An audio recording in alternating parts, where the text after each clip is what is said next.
Our school is based in Rathgar. It's co-educational, relatively small, about 180 students. The well-being of the whole school community is key and central to our ethos and is underpinned by our values: openness, respect, tolerance, care and engagement with our community and with the wider world. Our student voice is central to that and has been for many years, and collaboration is key. We adopted a whole school approach as emphasised in the Wellbeing policy statement and framework for practice. So that was particularly useful in giving us a template. The key principles, for example, became very much part of that information gathering process.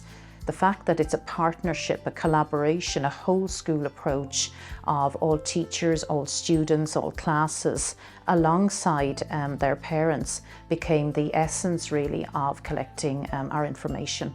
We gathered evidence from all stakeholders, that's parents, staff and students. We had surveys and questionnaires to get the quantitative research. We also had qualitative in the form of student focus groups. We found out in our research that lack of sleep was a concern, and also digital consumption, that students were spending too long online, and it had a whole effect on their self-esteem, their body image. There were so many things that came out of that.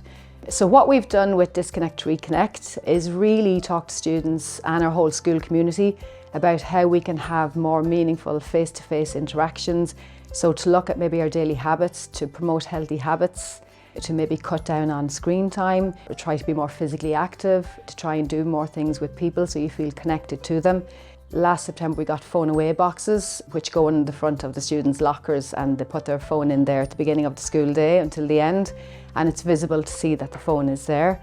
And then we also have device-free lunchtimes and breaks so that the students are having more meaningful face-to-face connections. We're going out to play sport, which was a big thing, and by having a partnership with parents as well, that if it's us and parents working together, that the students can have a better quality of life. Disconnect to Reconnect is a campaign that was implemented into the school this year after a survey went out last year. The majority of students said they felt sleep deprived in classes. So the school kind of implemented this, initiative to help students, getting away from the phones. Phones and technology are a huge part of our lives nowadays. And I think the school has kind of said, well, if you can have 4 to 5 hours a day with no device, it could help your mental health.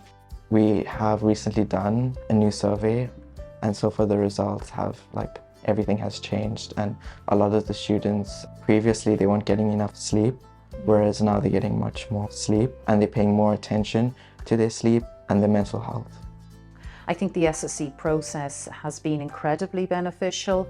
One of the key areas that I've noticed is that we're all practitioners, students, parents are responding to students' express needs, not just responding, but we're also listening to students more. It's always been a happy place teaching here, but most definitely students would think teachers are more approachable to talk about well-being. It's part of a conversation now.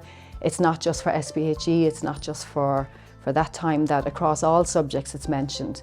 I think definitely having a look at the Wellbeing policy statement and framework and marking off areas where to start. It really is so prescriptive. It was so easy to follow. The steps, it tells you exactly how to do it, and the Wellbeing indicators for success, just to see how your school is doing, what's working effectively and what's not, and to keep it as a live document that well-being is never just a full stop that tick the box, it's done. I just think well-being is so central to everybody's lives, students, staff, the whole school community really.